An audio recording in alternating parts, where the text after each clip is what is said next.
It's always a lovely time to sit here and discuss issues that concern not just me and my colleagues here, but the entire Nigerians and everybody indeed. My name is Elizabeth Abai, and the program is Conversations. Now, we are born, we grew up, and we get to a certain level, we all pass on too. That's what the Bible says when it says a time for everything, a time to be born, a time to grow, and a time to die. When we grow up, at a point, we become fully grown and we become aged. Yes, that's the word. A lot of us are scared of it. A lot of us are oftentimes very confused with what to do with ourselves about that time. A lot of us do not even understand how to begin to prepare for that particular period. But it is a time in our life that is very imperative, very paramount. And it's also better if we understand it quite early in life. Now, today we're going to be talking about geriatrics and how to care for the elderly. I don't know anything about it, but I can assure you the people in the house are well vested. I'll let them introduce themselves, and let me start with someone I quickly call Minister for Aged People. Her voice has been on it for so long. Let's have you introduce yourself. Yeah, my name is Mokaro. I'm the Director General, National Senior Citizen Center. Okay, so you heard it all. I said it. She is the director for elderly people, and just beside her is a doctor, but I'll let her still do her thing. Dr. Betta Edu, the Commissioner for Health Cross River and the National Chairman, Nigerian Health Commissioners Forum.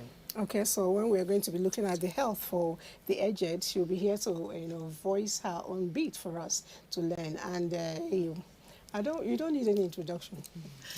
My name is Joy Panachi, and it's good to be here this morning.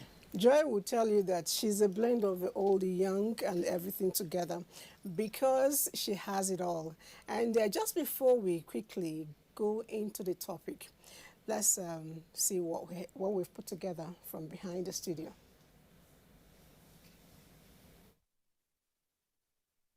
I would like to be somewhere where I can rent a house or be in my own house, and then I have like a caregiver to take care of me. And then I will not want a situation where my children are complaining I'm overburdening them with my things. And as one grow old, like my mother right now, I'm saying she's behaving like a little child, but I know I'll get there eventually. But when I get there, my mother is taking good care of herself. She has people who take care of her, and I know I'll do better in my time. I will not want to be too dependent on my children, actually. When I am old, I would certainly love to be around people. I wouldn't want to be alone. So having my grandchildren and my children around me, it gives joy, and that will also increase one's lifespan. But then nobody can take care of your own better than you. Being your parent, you understand them more than an outsider. So that I will prefer when I am old to be with members of my family and not to be with a caregiver. My grandchildren, yeah, I love them around me. I like children. I like them to call me grandma, run around the house, give me some vibes. I think I would love to have my children around me when I grow older. No, I can no longer stay with my children at some age. So I would give them their space, and I prefer someone taking care of me if I'm not able to do that myself anymore. So I wouldn't stress them much. They have to face their life. I would rather stay at home with my family than going to old people's home because I feel my family will take good care of me more than the old people's home.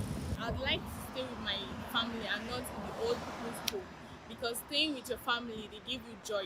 And also staying in the old people's home, it has so many disadvantages because people won't tend to take care of you like your family would do. They tend to scold you or insult you even in your presence.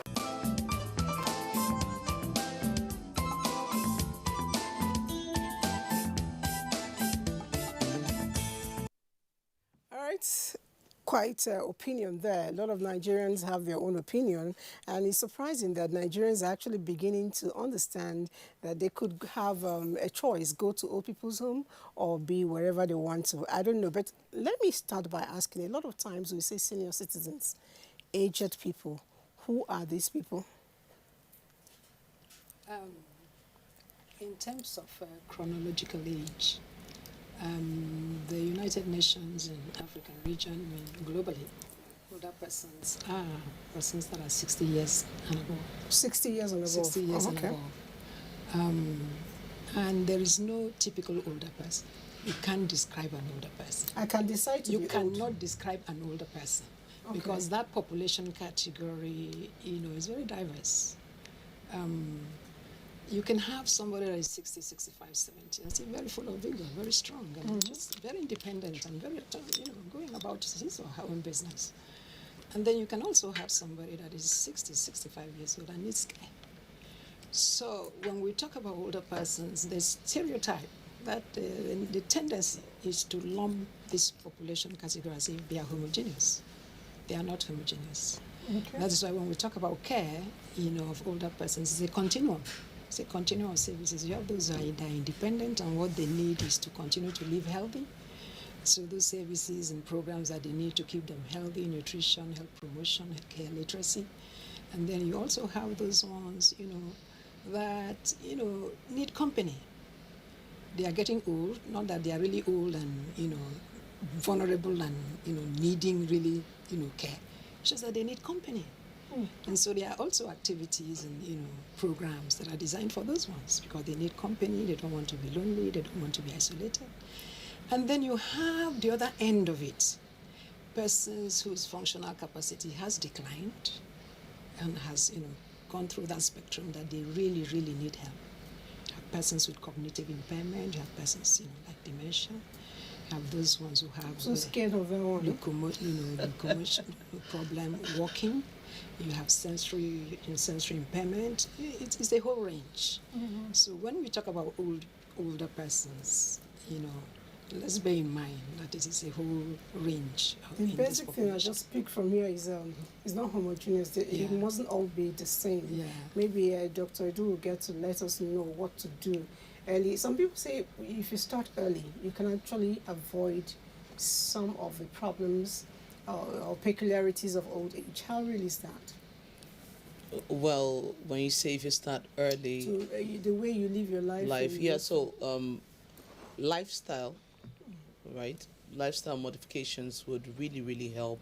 In fact, your lifestyle, your daily activities would determine how long you can really live, to be very honest. So when you have people who are involved in things we used to term as risk factors, at old age, you see them coming down with conditions, health conditions that are connected with those risk factors that they have been involved with. I'll give you some examples. So in your day-to-day life, a lot of people consume a lot of salt. Those kind of people, as they get older, you're already waiting to become hypertensive. Yes. So we try to tell people consume less of salt. You find people, they just come and they carry the salt and throw it into their food. It's not even sweet. Exactly, and they just think it's the way they live. You find people who don't exercise. So because they are maybe in the higher strata of life, in the upper class, you find them going from AC room to AC parlor to their cars to the workplace. No time to stand up, move around, do your exercises at least for 30 minutes to 1 hour every day. They have already set themselves up for tragedy at old age. But if you exercise every day for even 30 minutes, you would have elongated your life for more than 10, 20 years. For those who are born slim, a lot of So it's not even a matter of slim or it's not the size business now. It's the functionality of your heart, your body, your internal organs. As you exercise every day, you're actually in a way really detoxifying yourself and keeping yourself fit. So it's not about fat or slim. I used to tell people I do exercise for 1 hour every day, and I'm not doing it because I want to lose weight. I'm okay with my weight. I'm just doing it because I want to keep fit and be healthy. And when I'm probably 70, I want to look almost the way I look right now. That's how to go. Wow. Now, why are people scared of old age? That's the point. Wow. I'm scared. You're scared I'm too? scared. Oh my God. I live in the real world. And I see, it's scary. I'm going to give some points now. One, if you don't have kids, so you're sure you're not going to have grandkids as well. So when you're old, the problem now is who takes care of you when you're old? It's a mental issue. It's a mental issue because people have seen people who don't have kids, and in this environment, caregivers are not what we talk about. If it's the other climate, it's easier to work because it's their lifestyle. Everybody minds their business. Definitely. But in an African setting, family is key to everybody. So you don't expect an outsider to take care of you. When you have kids, you expect them to take care of you when you're old. So the thing here now is that love is so key. I always tell people that love expands lifespan. Because if you're with your family, like I always say that people who have male children, because we talk a lot, and people who have male children say, oh my God, why don't I have a female child? Why? Because if you go to your daughter-in-law's house, you don't expect her to treat you as your daughter would. As your daughter would. It's never the same. Yeah, it's reality. And that's the truth. It's reality. So most of the time, many people who have male kids keep trying to have female kids just because of old age. Fear. Fear. Yeah, I would like to cut in there, and in her, identifying the reason why she's afraid of old age. I'm sure you're not alone in that category. So many people are afraid to grow old. She has touched on family, the care, and she has touched on the place of adults, children, or even grandchildren. And you have also touched on that very critical factor in old age that, as a matter of fact, is nearly the most critical factor that keeps them alive or keeps them dead. Isolation and loneliness, that social connection. And then you talked about, the other climb in the developed, societies where they already have systems in place. They have institutions because they have policies and they have, the mechanisms to do all that. I am glad to be on this program because let me bring the other angle now.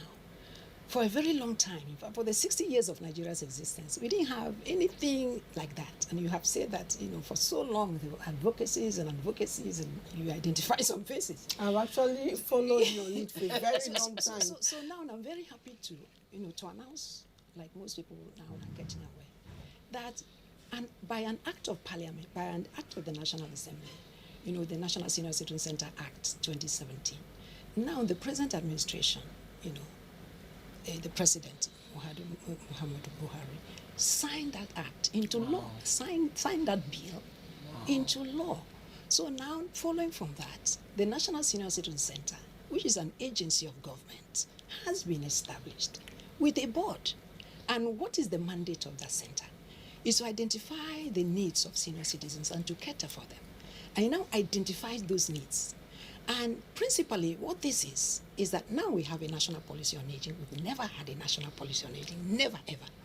And that national policy on aging has, some strategic objectives, which is number one, to stop the stereotyping, stem the discrimination and the abuse, which is very right. Fantastic. Number two, identify programs, income security, because the fear now, why most older people are vulnerable, is that, if you notice, is the trajectory of life.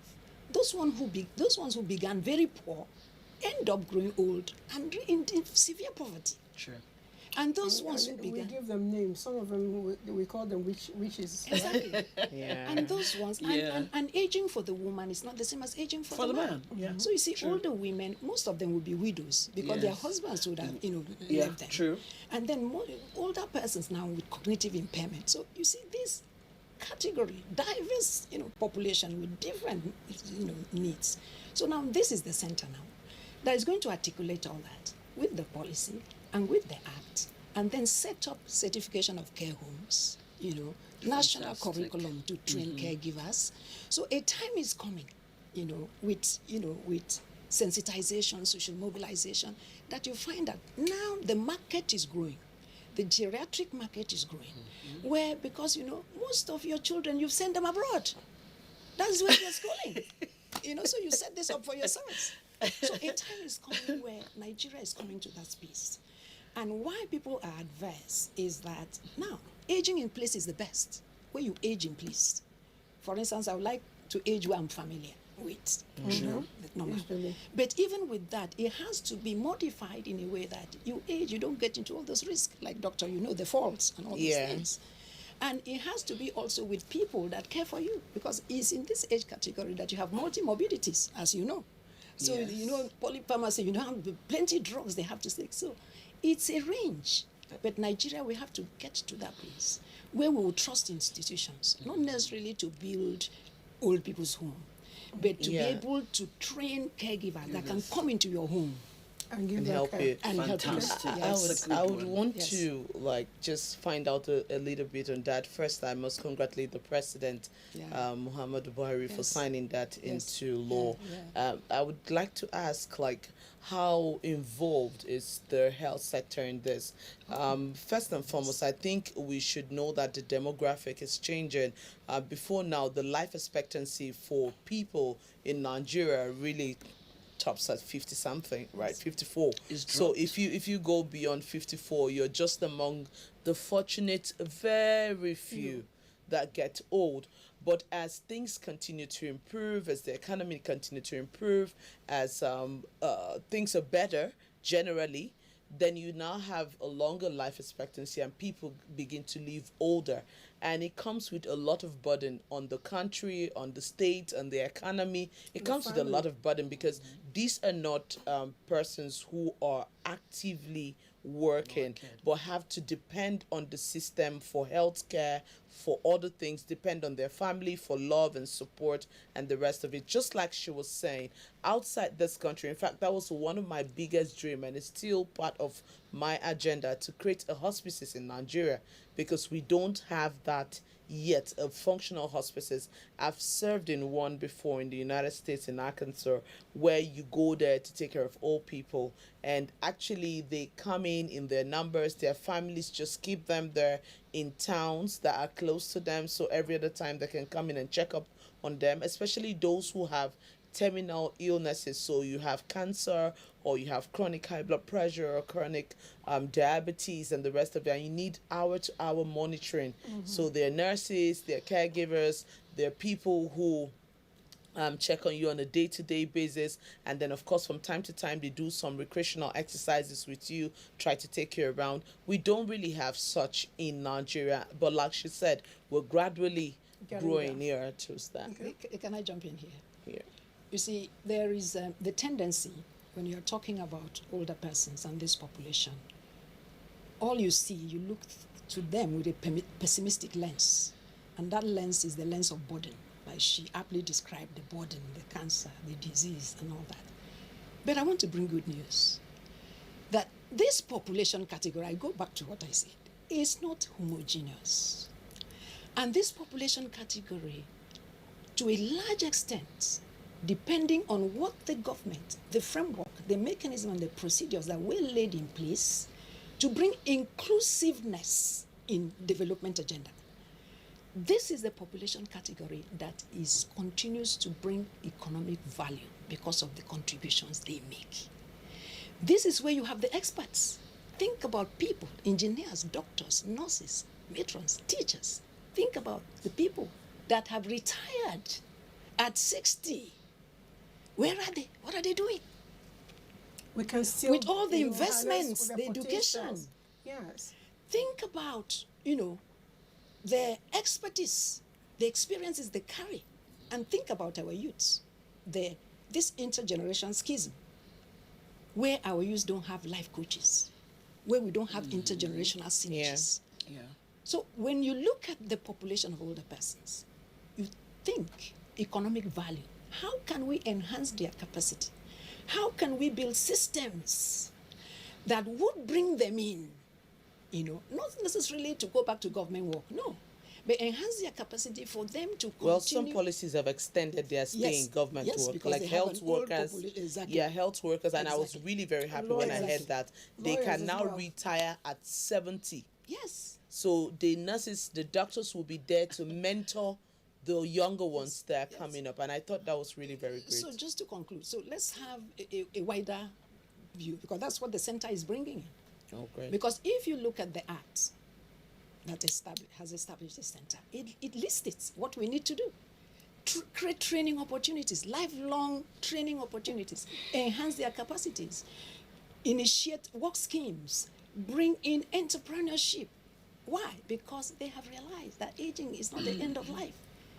Aging is living, living is aging, so that they can continue to participate and do things. In fact, you'll discover that a lot of the inventions that we know today were people who were in their 60s and 70s. Fine. Because they had that, age-friendly environment that they could continue to, engage their capacity. Because we have latent, transformative capacities. They are potentials.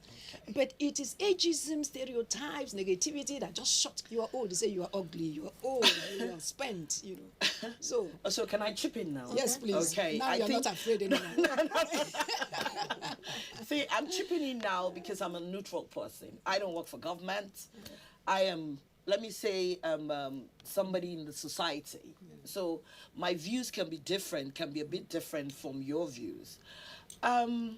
Socializing. Yeah. I've noticed that most people who are elderly tend to socialize, especially in church. Yes. It keeps them busy. Yeah. It keeps them going. It keeps them living. Yes. And like if you are in the Southwest, I noticed most elderly people like to go for Owambe, yeah. And all that. And most of I used to ask and say, why do you like, because I have so many elderly friends, and they used to tell me, it just keeps me alive. Yes. It keeps me living. Even going for burials. Yes, that's what I'm saying. Yes. Interaction. Yes. I want to be with my peers. I want to be with my likes. I want to see, because if you're indoor, you don't see anything. Yes. Yeah. You don't see anything. So now, yes, with all these things you have said, my problem with government that it takes time. Just paying pensions to the elderly is tedious. When I see them all sitting down, lying down, we should be able, for me, the pension thing is key for me, for the elderly. Yes. We have to get that right first. Yes. We haven't gotten that right first. Now they're bringing other government things. Okay, the president has signed this. President is fantastic. I'm happy. I'm excited. But implementation. Because from federal, how does it trickle down to the states? So it's going to, because I'm a Nigerian, I live in the real world. We know the way things work here. If things are not done from pension, paying people who have worked, and this pension, it's their dues, it's what they have worked for, and they can't get it, and they're going through all this, even with biometrics. When there were no biometrics, it was difficult. Now government brought in biometrics. They are still having issues. I trust the government is going to do a very good job.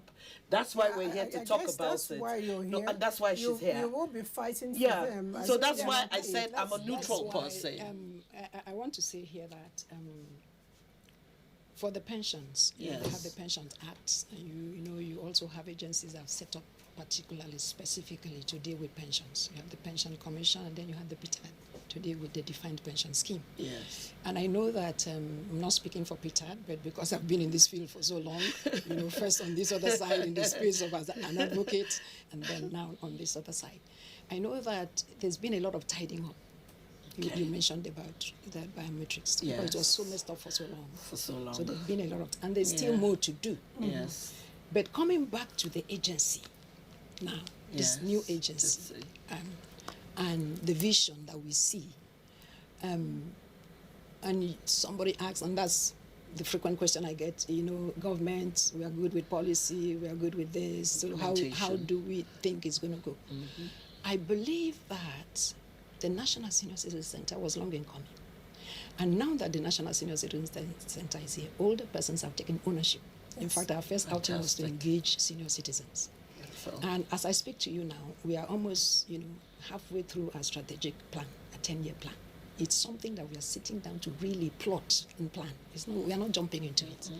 And this engaged all the critical stakeholders in the 8 very solid categories. The MDA's government, the professionals you talked about, our doctors involved. Yes, Geriatrics Association is very involved. Federal Ministry of Health is very involved. National Primary Health Care Association. I will speak now. In fact, we are discussing with primary health care on how to mainstream geriatric care into the primary care. We've gone far. And then, of course, older persons themselves. Health insurance too, which yes, is covered. very important. Yeah, very Yes, important. very. As we even speak, there's a ministerial committee on health insurance, which I was a member before I even became DG. And now the report is out because this government is very, particular about, covering, bringing health insurance to older persons. And then, of course, health insurance has to be health insurance where some people pay premium, but also where those ones are really, really vulnerable. See it as social assistance that are covered. The states come in there and the local government come in there. Okay. So I was saying that critical stakeholders are involved here. We have the private sector. Not long ago, we engaged the private sector because there has to be partnership for solutions. So when we sit down and say government has done this, government will fail. It depends on the approach. This is not government. This is government with critical stakeholders. For instance, the Pharmaceutical Association. Pharmacies, as far as I'm concerned, I'm sorry to say, they are a bit underutilized in Nigeria. It's just to dispense maybe from them. But pharmacists can do a lot when it comes to health promotion. We're engaging them. We're engaging the insurance company for long-term care situations and case management and home care. So what is that innovation that you're going to bring to relieve adult children and older persons from paying out of pocket when it becomes an extended, like supplemental to the NHIS? So we are making everybody to take a stake. The media, you've taken a stake with us for long, but now critically, as I feel, because you're taking a stake. So let us not come to that place where we all throw up our hands and say, oh, government is going to fail again. No. We are coming to your local government, for instance, and we are coming to your community. Anti-elder abuse community-based rapid response squad. How do we prevent the abuse of that old woman that you know? It's very important. So there are so many things. Very. Let's own it. I've heard a lot of old Yes. people being called Yes. names. Some, they even tell you that they use their their children to prolong their own life. Exactly. I don't know the exchange rates. I don't know how it works, but No, I think that's it's kind just of funny. society. But let's go That's back crazy. To, It's Yeah, just honestly, society. it's crazy. I think it's just society. Let's go back so to let's go on it. practicalities now. Yes. Dr. Du, I'd like you to tell me, as a potential elderly person I am, yes, everybody wants to actually right. Unlike her, I'm just waiting to get old. Like I really look It's forward happening to it. every day. Okay, so the point is this, right? I've been in a space for so long where people keep referring to you as being very young. Very young, very young. So every birthday the of other mine, side. the first thing I say is, I'm older now, like I'm trying to beat it in. So I really can't wait to get really I old. can't wait because I know when I'm old, I'm going to have a. I just know I'll be happy. That's all I know. I'm going to have a bubbling old age. God bless you. No, but you see, it doesn't start when you're elderly. It's a process. Exactly. So you I'm have going You through that plan process. for Yes, it. so you have to plan for it. True. Like now, let's take it. The elderly, they never go to the hospital for checkups. For me, basically, that's the problem I always have. Because somebody said, I think we had a social gathering and we talked about medical. And I think it was a cancer week and Dr. Zainab, the Kebbi State governor's wife, Medicaid. And we're talking about elderly people. And somebody said, I don't go to the hospital. They'll tell you they're I waiting go to to get the sick. pharmacy. Yes, and I'll tell you why. And sometimes I sit down and so you know what I said? I said, you're too old to even go to the pharmacy. Because even the younger ones are too old to go to the pharmacy. So when you're elderly, I think the key thing here is you have to do your medical checkups. It's very, very important. is At least once in 6 months if you're above 60. Yeah. You need to go check yourself up. You head have to toe, check. a comprehensive one. You have to check. But you see, somebody now said, but we don't have the funds. And that's where the insurance comes. That's it. That's where the insurance so comes. that's So if you why have a functional sometimes, like I insurance- always say, it's not good for elderly people to just stay at home. I think you should go out, socialize, and talk about these things and try to advise them on what to do. Because for me, what is key? Medical. Okay, now if I'm 60 and above, what kind of what routine health checks should I be doing? So first and foremost, first, like I would always advise, before you get to 60, modify your lifestyle first, so you don't set yourself up. Reduce alcohol, try to sleep as much as you can, eat right, don't be a glutton eating everything you see, because it will lead to obesity, and that comes with everything else in between, diabetes, name it. You just keep going and going and going. So try to look into all of those. Drink water frequently so that your kidneys are good and up. And then as you approach 60, in fact, before you get to 60, from your 40s, Agree. you need to begin to be intentional about your health check. So like you tell women, sometimes you tell them, go and do your mammogram, go and scan your breast, and they say no, we don't want to do it because when you scan, that's when you see. Oh, what you don't know, you don't know. No, that's not true. What you don't know does not. The point is this, right? You don't want to know when it's too late. Yeah. Most times in Nigeria, people die because they expect the hospitals to do magic, which cannot happen. If this cancer or if this disease was found at a very, very early stage, you would probably have cure, and you'll be done with it. I know so many survivors of cancer, so many people who dealt with high blood pressure and they're doing well, so many people who dealt with diabetes and they're 70 years without any issues. But when you find out at the point of complication, let's say for instance your toe develops a wound that would not heal, and then you're not feeling any sensation around there, and then you go to the hospital, and that's the point where you're finding out that you have diabetes because the complication of the diabetes. Trust me, the chances of them amputating that leg, it's really 90%. Very high. So you don't want to wait to that point. So every time I would advise above 40 once a year, do your total medical checkup. If you can afford an MRI, please do same. If you can't, just go ahead and do all the liver function tests, kidney function tests, check your heart, do the echogram, all of those things, get them done head to toe, right? And then they do a physical examination in a hospital, not in a pharmacy. Let them properly examine you. Once you're 60 and above, you should try to make this every 6 months. My dad, he's 69. And every 6 months, I ensure that he's being checked and monitored. The last time, he almost had a transient stroke. If not that, he went for his medicals. And they found out that his blood pressure had been elevated for a while. And even the drugs he was supposed to be taking, he had stopped. Maybe he was feeling good and fine with himself. And so he just decided to abandon it. And he almost had a stroke. Almost. In fact, we had to do an MRI and all of that, and thankfully he's fine and okay. Right now he carries his drug in his bag. He said, I just have a second chance to life. You get. So if you check every 6 months, then you reduce those chances of getting caught in midway with stuff you don't want. Okay, so that brings us to health insurance. Yes, very important. It's not everybody that can afford it. Do the checks. Yes. So health insurance should cover for that. Yes. So now, I earlier had talked about this interministerial, committee on, on NHIS for retirees and the older person. Because of course, now if you retire, you drop off. That is what it is. So trying to bring them back in, and then now trying to create, the opportunities and products for others, depending on where they are in the spectrum. So now, to do that, first and foremost, you have to know what this would cover. So now when we talk about the basic health package, yes, of course. So the question now was, should the basic health package be universal, for everybody? Of course it cannot be, because of this particular, the particular context of aging and this particular population. So that committee, which I belong to, the technical working group, now had to look critically at the situation analysis and then say, no, there are certain things that have to be part. And so this check that we're talking about has to be part of the package. Mainstreamed in the as package. part of the package, at least once a Very year. important. And all those, geriatric conditions, especially health promotions. We talk about health promotions. Very important. Health promotions, Very care key. literacy.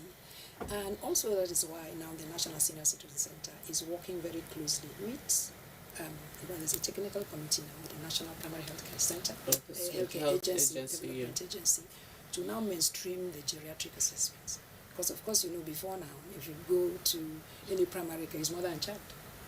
You're biased. Well, not necessarily mother and child. Mostly mother and child. Yeah, but, Mostly mother and child. So now we'll begin to have, after this is done, with all the 40,000 a year or more, primary care centers, scattered around Nigeria. Yeah. So that will now be accessible, and then appropriate care, at least primary care for older people.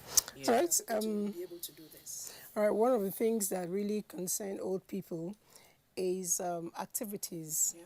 I know that a lot of times we tell our parents, go back inside. Go back inside. The car will knock you down, all of that. But there are safe activities. You're guilty too. All right, let me show you something. A game recently played and enjoyed by elderly people. And I think it should encourage a whole lot of us. Let's see this. Encounter. But for these teams, the impact of this match is greater than any cup competition. This is due to the shared vision of Cos Ropin, the coalition of societies for the rights of older persons in Nigeria, which is to awaken the consciousness of Nigeria towards promoting and ensuring the well-being, welfare, and dignity of older persons in the country. If I take myself into consideration, I'm 75 years of age, and some of the men and women you see here are over 60, some close to 70 as well. So we are trying to also portray that there is need for even the older persons to exercise.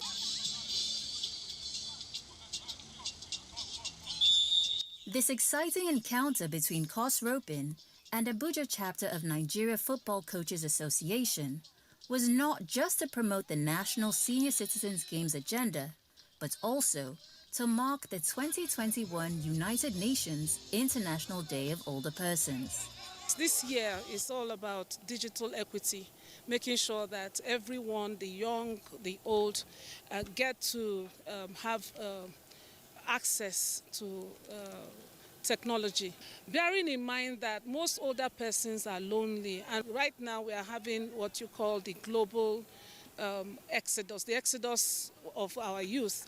That's leaving most of our older persons very lonely and very secluded. So on that note, if they can have access to being able to use their phones to the extent that they can communicate with their loved ones wherever they are in the world, it will help to reduce loneliness. Our advocacy gave rise to the Senior Citizen Center, both the bill and the inauguration. So our responsibility to make sure that older persons are well looked after. According to the United Nations, the number of older persons in sub-Saharan Africa is projected to more than double, reaching more than 100 million persons in 2050, an increase of 218% from 2019. The advocacy of Cos Ropin is expected to provide the platform for the enrichment, sustenance, and well-being of senior citizens in the country.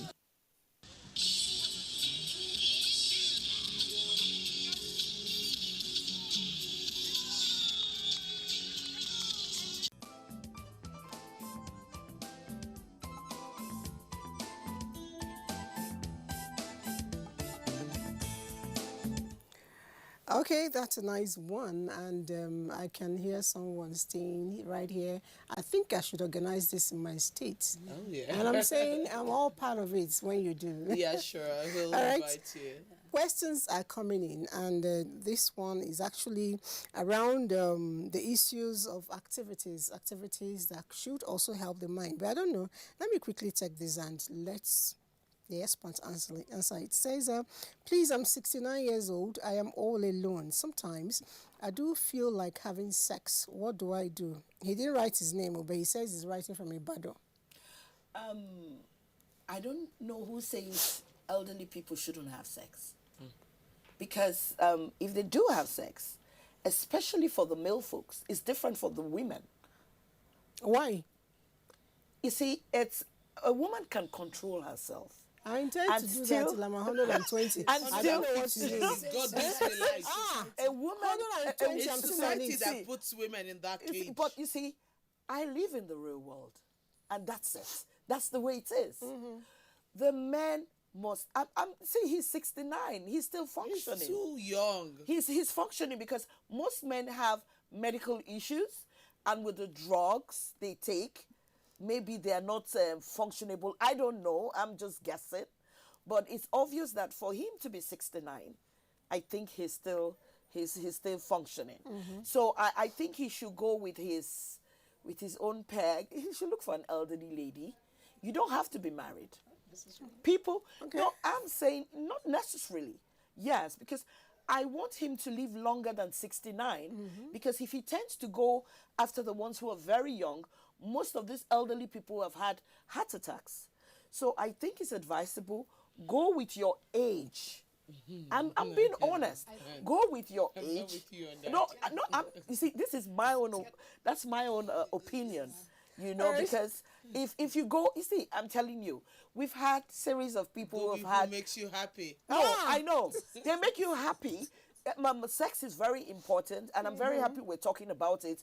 Not we go in and shush. You know how the typical Nigerian, oh my God, why are they talking about sex? Guess what?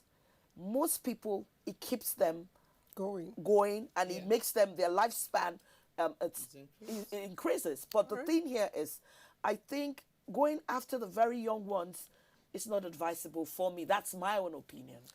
Know your capacity. Yeah, I want to say that in speaking about sex, the way we are discussing it, it's like we are removing it, taking it off the context of emotional bonding. Emotional bonding. Okay. That's an expression of loneliness and isolation. Okay. And these are also symptoms of ageism. You know, that negative, that prejudice, that negative, the stereotypes that because you're old, you cease to function. Because you're old, how can you even speak about that? You know, so this is society. Yes. And this is ageism. Yeah. So now, why is the man saying that? Because he's isolated. Because there are no friendships. And even when you say, go with your age, that is really also... I hear echo of ageism. In other words, because you're 69, you're not going to be attractive to somebody that is 40. Or in other words, because you're 69, take it very easy. Take it, just look for somebody that, you know, is almost wrinkling like you. But let me use this opportunity to say here that one of the mandates of this center, you know, the functions, is to build senior centers.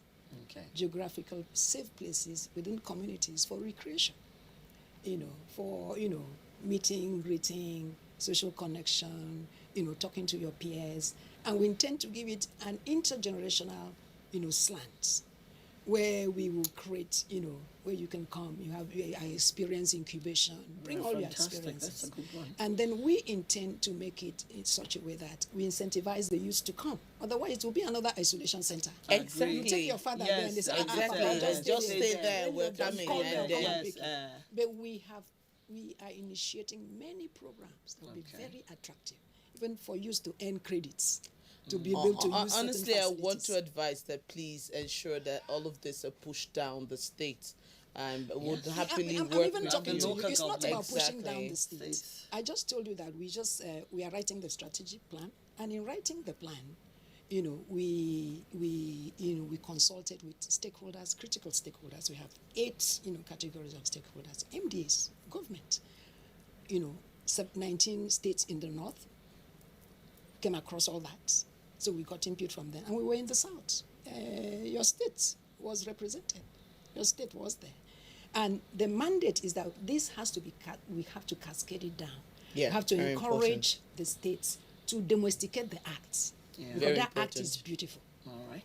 That act is beautiful. All right, I want so to- now that you're I want here, to I will know not let medically- you go until we talk about You that. know, Yeah, sure. medically speaking, Yeah. what does the act of intercourse or sex, as we call it, do for the mind and the mental being of the partakers, Okay. especially when they are aging? Yes. So let me state very clearly that sexual intercourse, right, is very, very important to persons who are aging.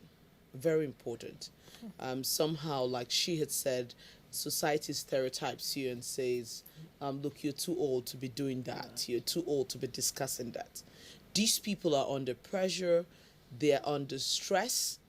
And all sort of things are going on. So they don't have to bother about themselves alone.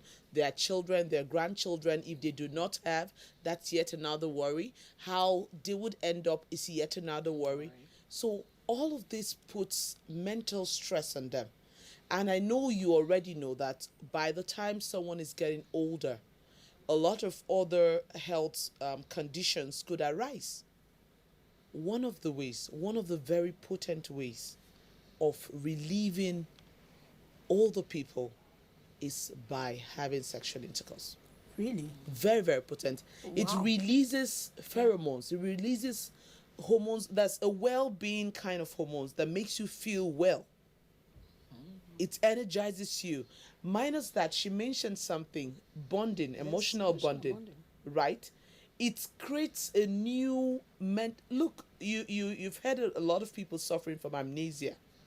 You've heard people suffering from Alzheimer's disease and Parkinsonism and the rest of it. There's no therapy more effective than that emotional connection and bonding. The touch. That touch, that hug, that embrace, it's and so music. powerful. It's just It's so powerful. Is it companionship and the touching, sex? So sex is not, you don't have sex standing at one door and the other at the other door, right? It's the same thing. It's a full package. Okay. So you need to hold somebody all night. You need to bond with somebody. You need to just have someone check up on you. How are you feeling? That's enough to bring you out of a whole lot of stuff. So we advise that they should. Can I chip in? I think we didn't talk about that.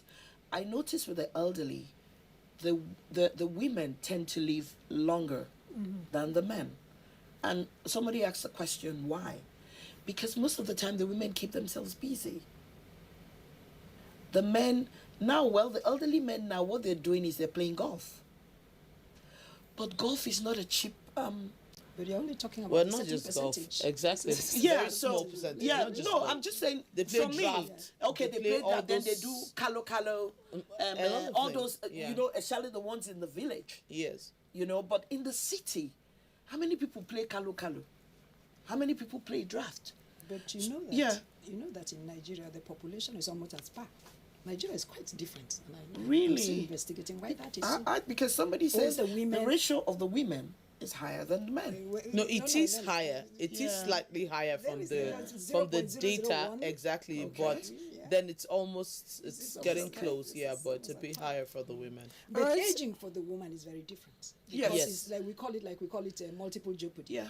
One, you are old, and then you are a woman, the gender issue, of course. No, you see, and like- then of course now you are widowed. Yeah, Most okay, of like, them. let me use myself as an example. Yeah. I'm in my 50s. Yeah. I'm not married. I don't have any kids. And you know the way we are around here is,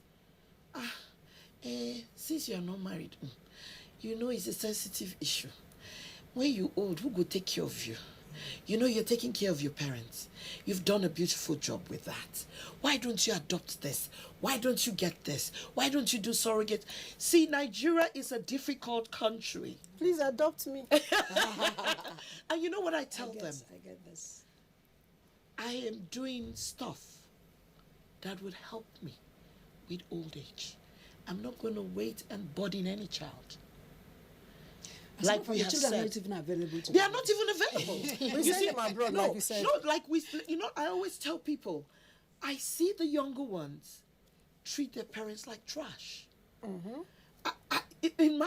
I'm amazed. I see kids who don't call their parents. And I said something to somebody. I said, our generation is going to be different. Ours was different. Yes, I would have loved to have kids. Luckily, I have nephews, I have nieces, and my nieces say, "We take care of our mommy. You're a big mommy too. We take care of you." I don't get drained with negative energy because No. I'm not married and I don't have kids. You see, this thing, I think your center too should be able to, try and tutor people, talk about it, because most people who are elderly my age, I'm lucky, I'm super confident, and I've prepared how I'm going to live. But many people don't have Good. those kind of things. All right. Our time is almost up. Let's see if we can interact. A lot of messages. Good morning, everyone. I want to suggest Old People's Home, where they can do a lot of activities planned for them, relates to their age. I don't know how many of them I can take. Let's see. Kudos to teaching and keeping the flag flying. Thank you. This is a Nancy Siokoro. Didn't tell us where you're writing in from. Another one said, most women tend to deny their old husband the opportunity of having sex with them by making them feel bad. You didn't write your name, but he says writing it from Benue State. I can't take all your messages, sorry. Let's see if we can have it take to some other time. I said, good morning, DG. Exactly. Okay, thank you for all your efforts, and I retired from public service 2018, but since then, we have been removed from NHS, from our numerous hospitals. Trying to get them back on board. What are you doing about it? That's for the DG to answer you later, but not now because our time is up. Thank you so much for coming. You're welcome. And I know that all of us here are having very lovely old age. Please, let me kindly accept my invitation ahead of time, because when I turn 100, I'll be having my beach party. Wow. Yes. Exactly. How did you know? Please let me welcome all of you to get interested in the workings of the National Senior Citizen Center. Okay. I'm grabbing her now, and we're going to talk about how to cascade it in Cross River State. Okay. Yeah. No, it's good. The media is doing great work. No, for me, this is one of the best conversations I've had today. Yes. And we'll continue the conversation Yes, after now. I have All right, learned okay, so so much. ladies, we'll continue with the talk after the camera rolls. Bye for now. Bye. Thank you. You can't talk enough. I don't know. God, he went so fast.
Hello, this is the network service of the NTA. Welcome to the news at 10 on NTA News 24. From Abuja, I am Musbah and we'll have with the news, the headlines. Whatever you can do to be able to track them down, for my husband to come back alive and the others they kidnapped alongside with him. Families of abducted Abuja attack victims wait with bated breath as whereabouts of loved ones yet unknown.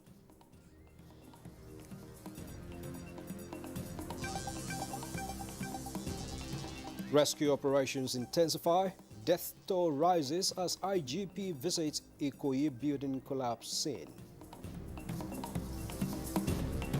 In innovation, technology and finance to make cleaner and more efficient use of all available resources.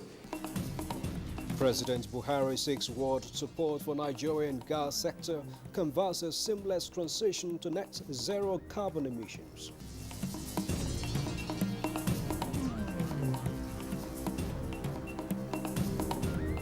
INEC chairman interfaces with security agencies ahead of Saturday's governorship election.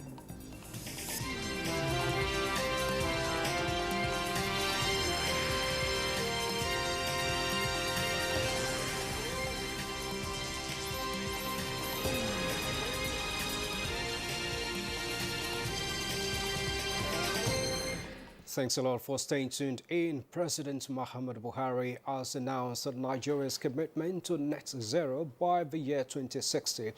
Achieving this, he however said, depends largely on the ability of the country to integrate an unprecedented 7 gigawatt additional renewable energy capacity each year. This was while addressing the 26th session of the United Nations Conference on Climate Change in Glasgow. State House correspondent Adam Musambo reports. I do not think anyone in Nigeria needs persuading of the need for urgent action on the environment.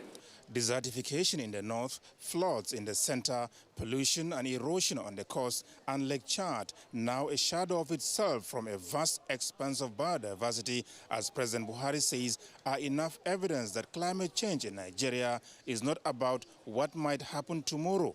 It is already happening today and with devastating consequences. Nigeria is not looking to make the same mistakes that have been repeated for decades by others. We are looking for partners in innovation, technology and finance to make cleaner and more efficient use of all available resources to help make for a more stable transition in energy markets. Nigeria is committed to net zero by 2060. Zero net, the president agrees, can lead to economic transformation across all sectors, and therefore a detailed energy transition plan and roadmap based on data and evidence has been developed by the federal government. And the data and evidence shows that Nigeria can continue to use gas until 2040 without detracting from the goals of the Paris Agreement. Nigeria is actually more of a gas than an oil-producing country. Consequently, I am requesting for financing of projects using transition fuels such as gas. Nigeria insists that attaining national and global climate change goals will require adequate and sustained technical and financial support to developing countries. Emerging economies, President Buhari says, need access to stable and abundant supply of inexpensive energy if the desired growth and prosperity that underpin political stability and democracy are to be delivered. Nigeria's commitment to a just transition is reflected in our ambitious energy compact, which includes the government's flagship project to electrify 5 million households and 25 million people using decentralized solar energy solutions. This is a major step towards closing our energy excess deficit by 2030. And in furtherance of its commitment to the implementation of the Paris Agreement, Nigeria pledges a 20% emissions reduction below business as usual, as well as additional 47% by the year 2030. Financial assistance, technology transfer, and capacity building from more advanced countries, as well as willing international partners, are however required towards achieving the objectives. From Glasgow, Scotland, Adamu Sambu, NTA News.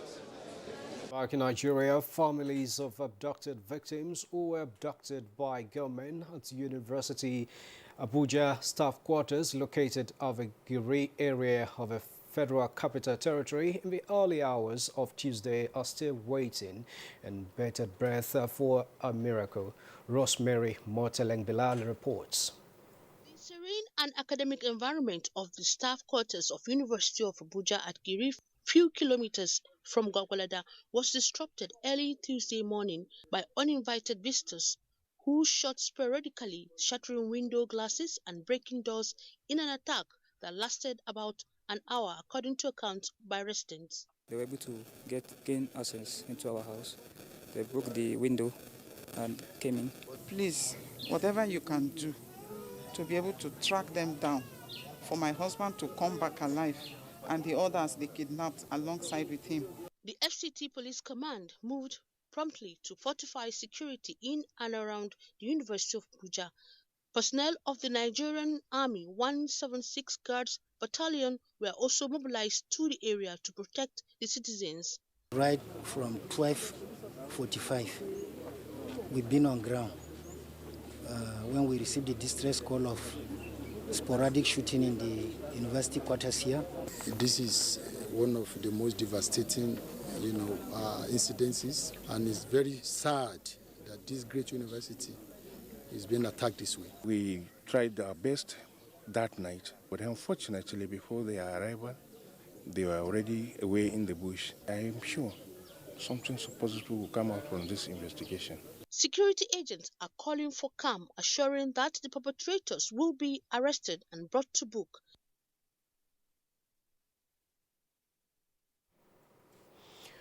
All right, so we'll bring you updates on that, the situation in Abuja, University of Abuja attack. And now let's move on to Lagos. As Tuesday evening, emergency workers were set for another night of rescue operation as a search for victims of collapsed building at Ikoyi, Lagos continues.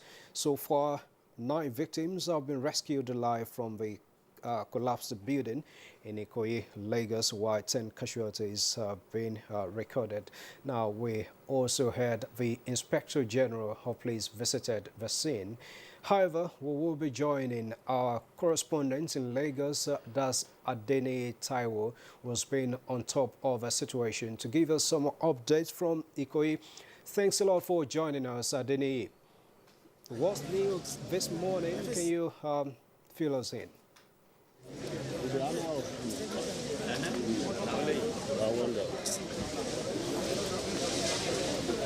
Hey, you guys.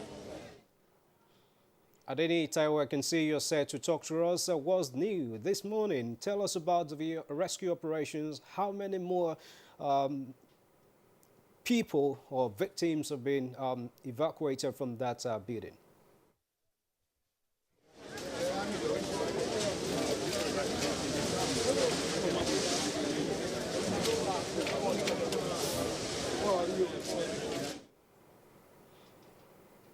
We'll definitely get back to Adeni in Lagos to give us update from that scene. Now, reports reaching us indicates that the invaders of Justice Orderly's home have been arrested, according to the Inspector General of Police Alkali Baba, as he debunks rumors of reinstatement of DCP Abba Kyari. Inspector General of Police Osman Alkali Baba had earlier ordered detailed investigations into the reported invasion of the Abuja residence of Justice Mary Odili, following a statement that the leadership of the force is not aware and did not at any time order police operatives to carry out such assignments. The IGP, who described the reported violation of the sanctity of a residence of a Justice of the Supreme Court as unfortunate and unacceptable, ordered the Force Intelligence Bureau to conduct a discreet investigation into the incident. He also directed the Commissioner of Police FCT Command to strengthen security around the street and residents of a Lordship Justice Mary Orderly to ensure her safety and also to prevent a reoccurrence of the unfortunate incidents.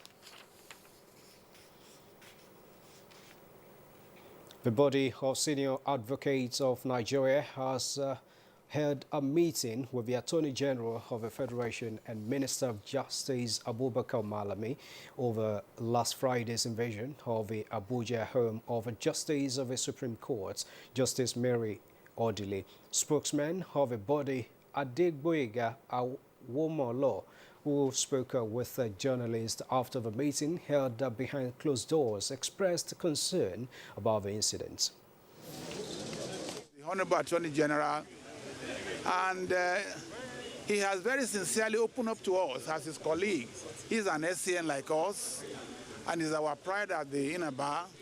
He has explained to us that the federal government, neither the federal government nor the Office of Attorney General has anything to do with the incident. And in the meantime, the Supreme Court of Nigeria has described the alleged unlawful invasion of Justice Mary Orderly's house by unknown security operatives as an act of impunity taken too far. The Apex Court, in a statement by the Director of Press and Information, Festus Akande, said that the attack was uncivilized, a shameful show of primitive force on an innocent judicial officer, and a gory picture of war by some armed persons suspected to be security operatives. The Apex Court warned that the judiciary should not be misconstrued by any individual or institution of government as the weeping child among the three arms of government. Right, we have to return to Lagos to get updates on the Ikoyi building collapse as we join our correspondent Adeni Taiwo, who has been monitoring situations there. Adeni, thanks for returning to us. Now tell us about what's new there. How many more people have been evacuated, alive, dead or alive, from the collapsed building? Thank you, Ms. Bao. Let me start this update by informing you that we have this story just coming in that there is a gas leakage reported around Ikeja, specifically around the Ikeja canton, around the computer village in Ikeja. And we have emergency responders rushing there now and issuing out guidelines of what people should do in order to prevent a fire disaster there. Back to here in Ikeja, it's day 3 now, about 44 hours after the 21-story building went down, trapping some people under the rubble.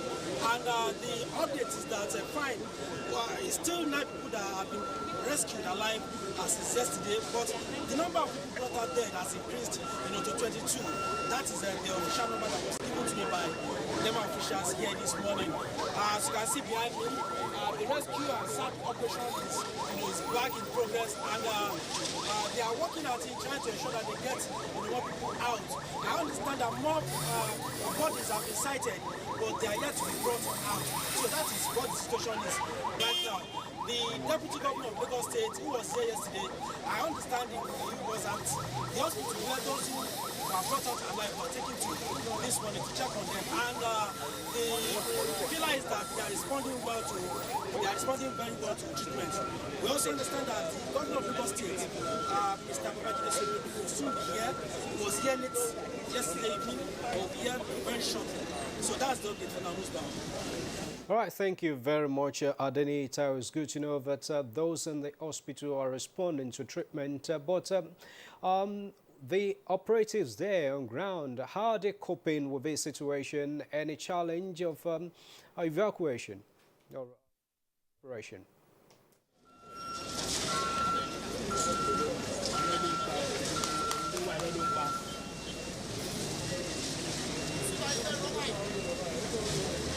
I want to know if there is any challenge at all being encountered by the rescue operatives at that location, and what more hope do we have from this operation?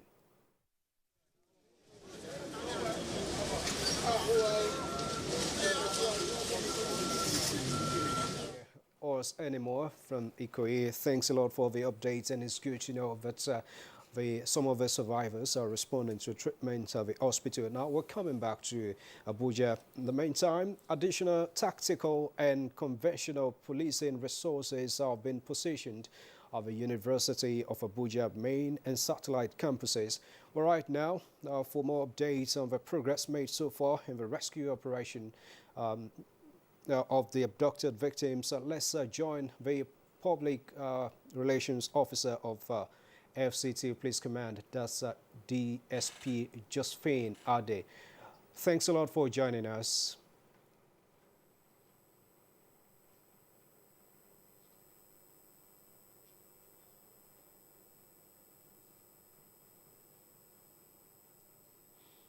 DSP Josephine, thanks a lot for joining us. Tell us about the situation at University of Abuja. What's coming from that zone? How far have you gone in the rescue search for the victims of the attack?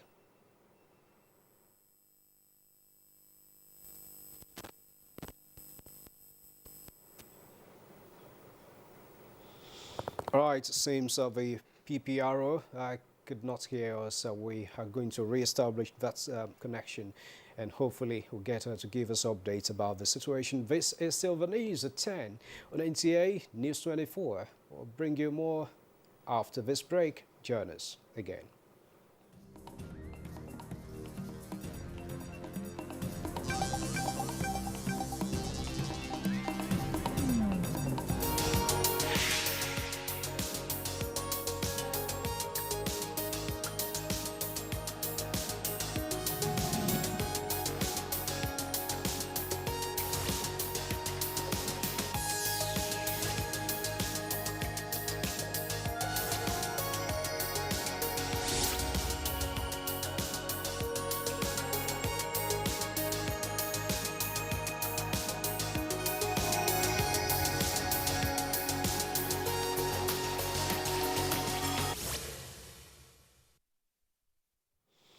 Thanks a lot for staying tuned into the news at 10 on NTA News 24. On electoral matters, Independent National Electoral Commission INEC Chairman Professor Mahmoud Yakubu has held a meeting with Anambra State Police Commissioner ahead of Saturday's governorship election. Udo Okoronkwo Chukwu has some update for us. Accompanied by the national and state officers of the commission, Professor Mahmoud commended the security agencies in the state for their support and said the meeting is for update on the security situation. And on Thursday, the parties and candidates will commit to peaceful elections in Anambra State by signing the National Peace Accord under the auspices of the National Peace Committee. They have been bringing in actionable intelligence, and we have been responding properly to all the intel that they have been bringing. We have also been having meetings of all the service commanders. Meanwhile, the Independent National Electoral Commission has commenced the distribution of non-sensitive materials for Saturday's governorship election. The Anambra State Governor Willie Obiano declares Thursday and Friday as work-free day for civil servants to enable them prepare ahead of the Saturday's governorship election. In Awka, Udo Okoronkwo Chukwu, NTA News. All right, we also understand that the Independent National Electoral Commission, INEC, has commenced the distribution of non-sensitive materials for Saturday's governorship election in Anambra State to the 21 local government areas of the state. But now, joining us via Zoom from Awka, the Anambra State capital, is Ezenwa Nwagu, an electoral observer. Well, it's going to join us subsequently, but let's quickly come back to FCT, where we have the... Okay, That has to wait a bit as we move on to Zamfara State, where the Federal High Court sitting in Abuja has granted the request by the People's Democratic Party for an extension of time to enable HETA-5 processes necessary to be joined as a respondent in a suit filed by the Deputy Governor of Zamfara State, Mahadi Aliyu Gusau, challenging attempt by the State House of Assembly to impeach him. Olabode Harewa has that report. The court had earlier granted an order restraining the defendants from proceeding with the impeachment process pending the determination of the substantive suits. When the case came up for hearing Tuesday, the defendants made submissions on compliance with the earlier court order. The Zamfara State House of Assembly had initiated the impeachment proceedings against Mahadi Aliyu, the deputy governor, for his alleged actions following Governor Bello Muhammad Matawale's defection to the All Progressives Congress. What we want is I want to bring every party, every participant in the political space in Zamfara to court so that this issue can be decided once and for all. More importantly, under Section 308 of the Constitution, there is complete and total immunity from a governor, a sitting deputy governor, being joined in any civil or criminal proceedings. And that is the law.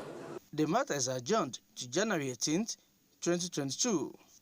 In Abuja, Olabode, NTA News. Away from the judiciary, Nigeria needs an estimated $1.5 trillion over a period of 10 years in order to achieve an appreciable level of national infrastructure stock. President Muhammadu Buhari disclosed this figure at a high-level side event on improving global infrastructure hosted by U.S. President Joe Biden, EU Commission President von der Leyen and the UK Prime Minister Boris Johnson. State House correspondent Adamu Sambo has the reports. President Muhammadu Buhari told a high-level meeting that a clear legal and regulatory framework for private financing of infrastructure has already been developed by his administration. The country, he said, is now ready for investments in infrastructural development by willing international partners.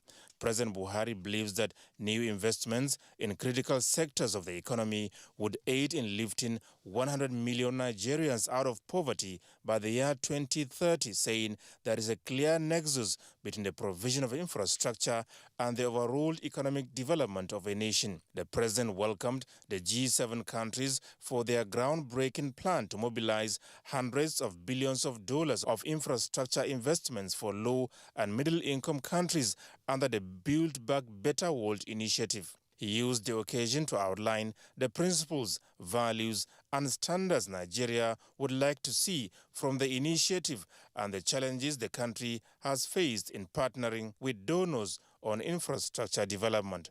The aim of pursuing quality infrastructure investment, the president explained, is to create a virtuous cycle of economic activities while ensuring sound public finances.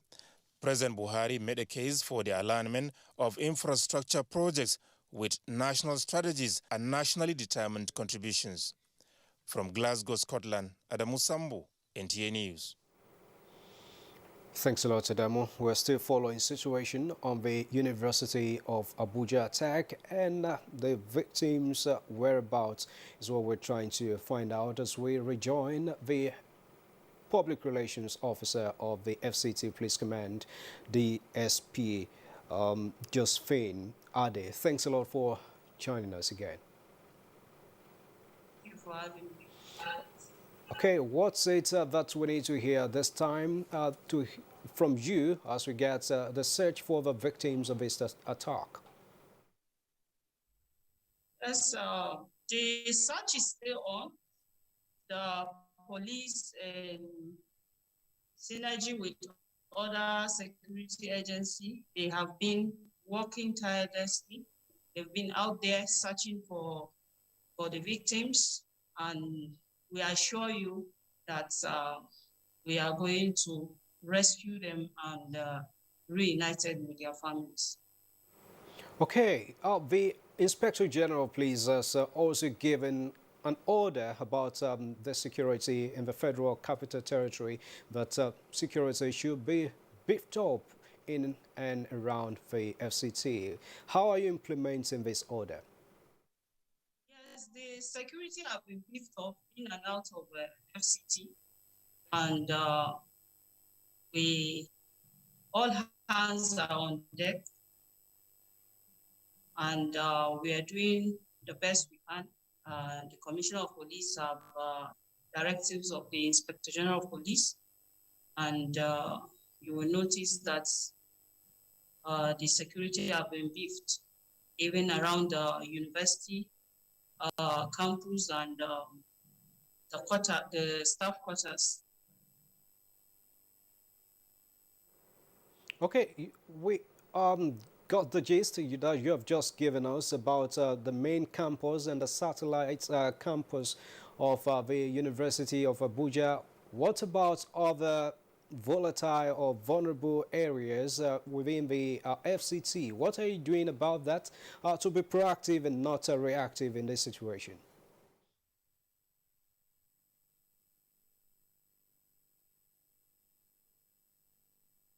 Like I said, security operatives have been deployed. Like as the IGP has directed, we have deployed our men around the FCT and around vulnerable areas, and we are working tirelessly to prevent the occurrence of such ugly incidents in the future. All right, DSP Josephine Ade, PPR of the FCT Police Command. Thanks a lot for your time. This is News at 10 on NTA News 24, reaching you live from NTA Network Service. Now ahead in the news. Kano State goes digital. Minister of Information makes case for NTA. That's coming up in a moment.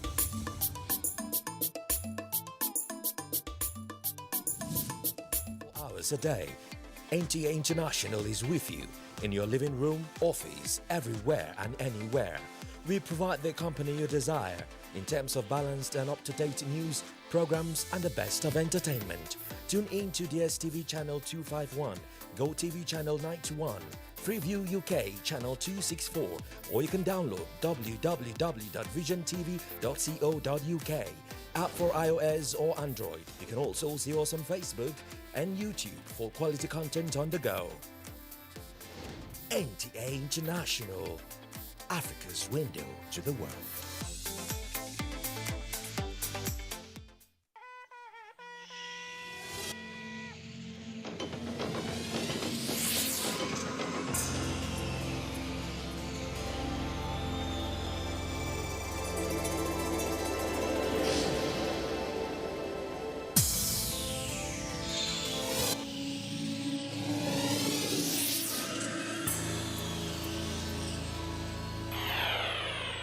NTA, you can't beat the reach.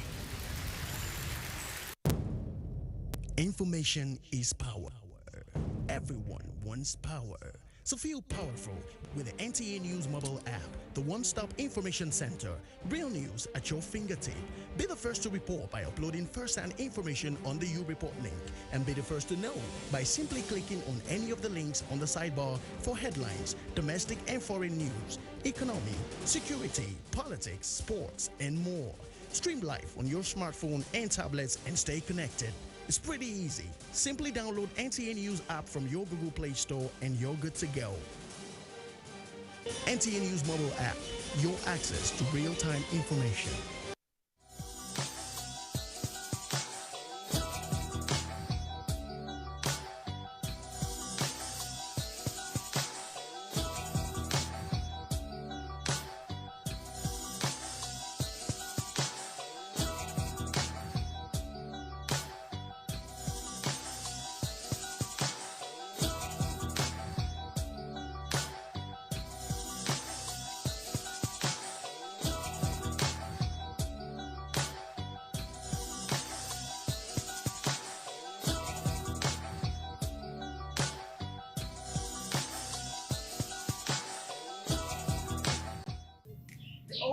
saying that the picture is what 1,000 words reflects the powerful effect that the art and creative expression has on human understanding and communication. Hello and welcome to another fantastic edition of Visual Impressions on NTA. I am Umar Muhammad. Now, art therapists use the process of self-expression and the resulting artwork to help clients understand their emotional conflicts, develop social skills, improve self-esteem, reduce anxiety, and also restore their life to normalcy. Let's find out how that is being done. The use of art as a therapeutic treatment had not really been recognized here in Nigeria, not until recently, when artists began to use art to heal patients and also as a form of relaxation. Art therapy can foster healthy and mental well-being either by creating art or viewing art. There is an increasing amount of scientific evidence that proves art enhances brain function. It has an impact on brainwave patterns and emotions. This is a hibiscus flower. I love the smell of flowers, the scent. It makes me feel happy. It seems peaceful, so I chose this one. This is a painting that I wanted to paint for my mom on Valentine's Day and give it to her.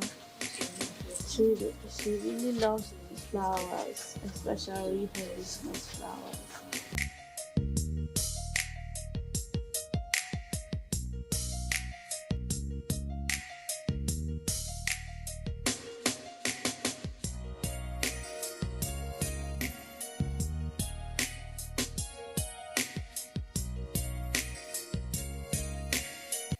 This is a very beautiful sunflower, but it's my first time that I am painting.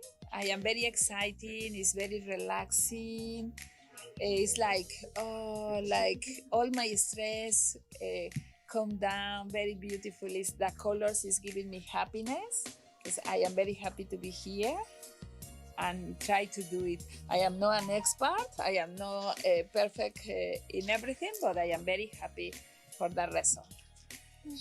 There should be so many, not only art, all extracurricular activities. There should be different, most centers, cooking or, games or sports or different kinds of schools. We don't have schools here. People don't have avenues to relax. They are only at home, indoors. They're spending time at home, watching TV or doing indoor activities. There has to be outdoor activities for children because they're forgetting. In our childhood, we used to play and go around, and there's so many avenues we can go and learn. But here, it was not there, but now people are having such activities at different hotels, people are going to doing just such sessions. First, I made kind of like triangles with different colors. Then, with a thick brush, I outlined them to become like hearts. And now with a thin brush, I'm making lines to kind of make flowers inside these hearts. And also with black, I made some birds, and also with a thick brush, I made a kind of turquoise blue heart, which is basically supposed to be frozen.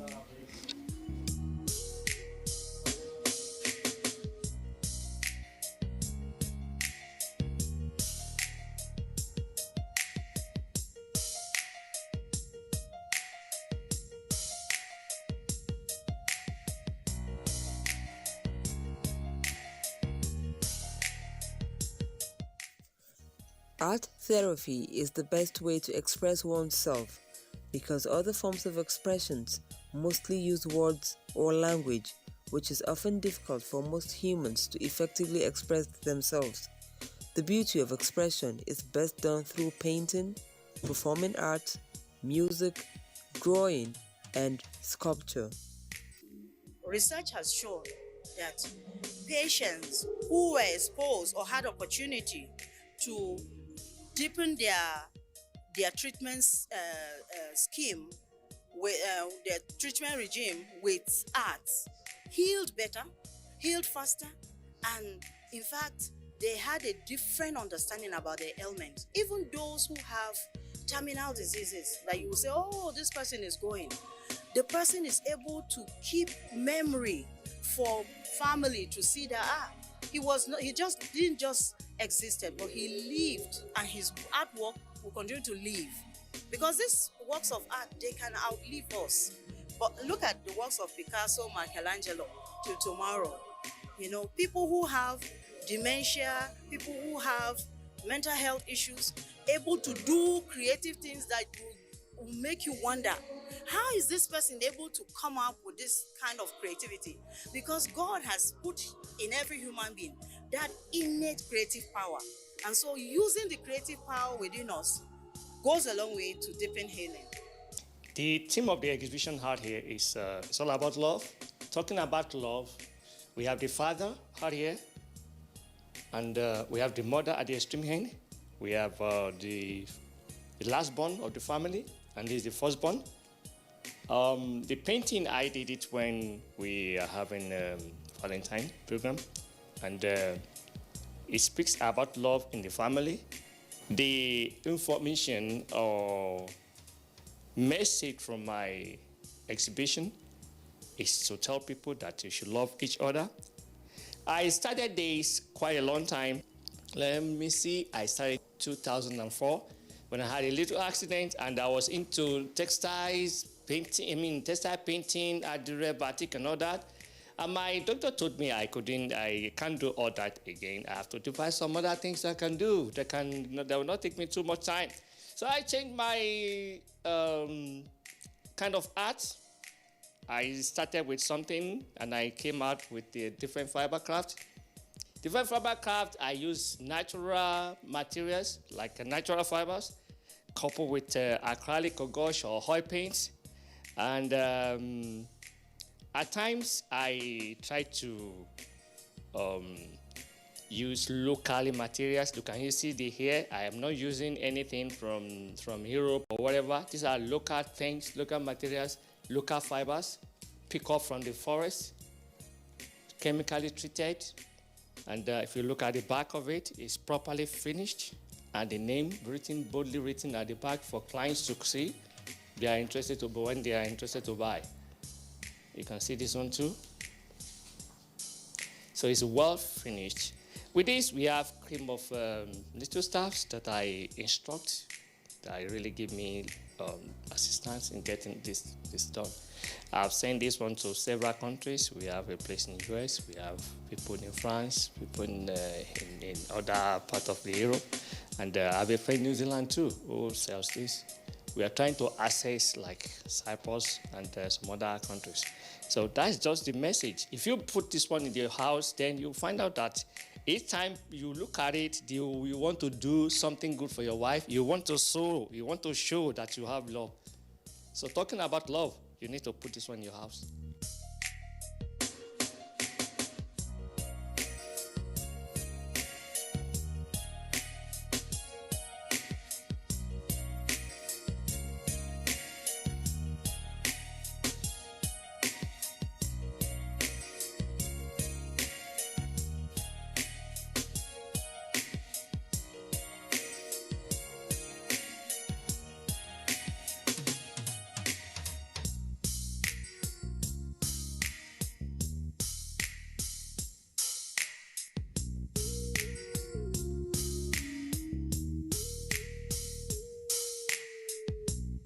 The whole idea behind this is there's sunlight from the window.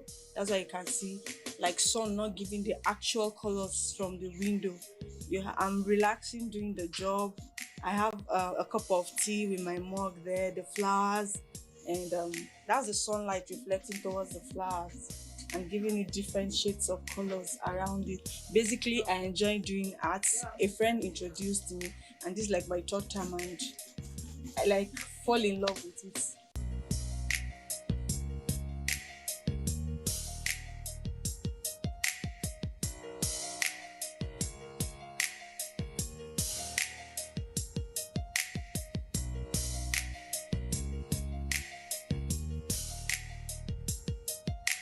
My motivation for painting this is because of my mom. She likes hippopotamus, and I do it for her.